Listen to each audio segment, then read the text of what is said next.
So Sarah Palin hasn't even secured a nomination in this special election that she is running for in the state of Alaska to fill the seat vacated by Don Young when he passed away.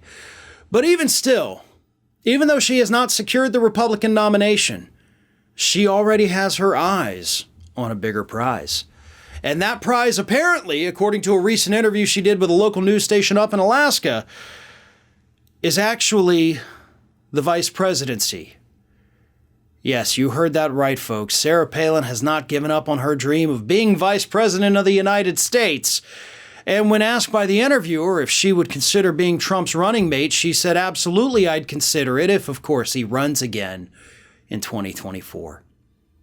So what she's doing there in that interview is effectively throwing her hat into the ring, letting Donald Trump know with a wink and a nod that, hey, you need somebody. Here I am, right? I've done it before. I know how to run for vice president. You just don't know how to win. But that's, I guess, neither here nor there. So the real motivation comes out. There is a reason why Sarah Palin decided to run for the House of Representatives, and it's because she's already thinking about a higher office. She figures, hey, at this point, look, the public's a hell of a lot dumber than they were back in 2008. Maybe I've got a shot now. I'm certainly not as crazy as some of these other people out there, like your Marjorie Taylor Greenes or your Matt Gaetz and Lauren Boeberts. I mean, let's be honest. That's the one thing Palin has going for her. As bad as she was in 2008 and as bad as she has been since then, she still doesn't even hit the same level of crazy as this new crop of what I like to call the MAGA caucus.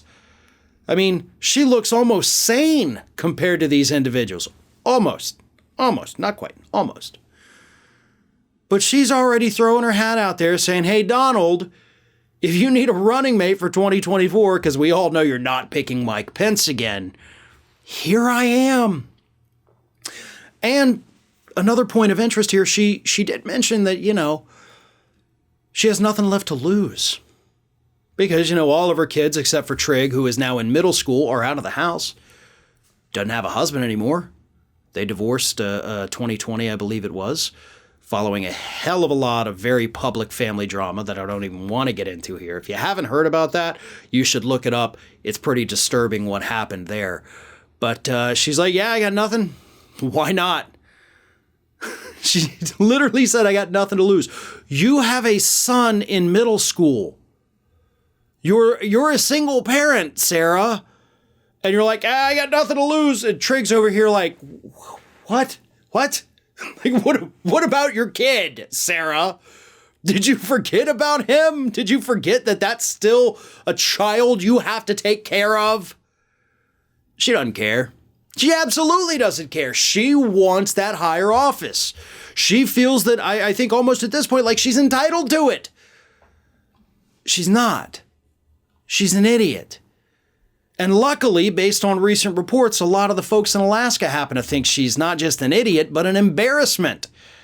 I talked about that over at Ring of Fire earlier this week, that a lot of Alaskan voters view her mainly as a quitter, right? She was elected to do a job for 4 years. She quit halfway through as governor of Alaska.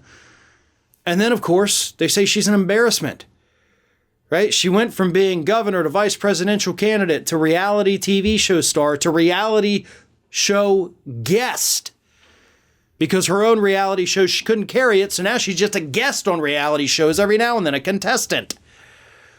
That's how pathetic Sarah Palin has become. That's how far her rising star has now fallen. Her 15 minutes of fame expired back in 2008.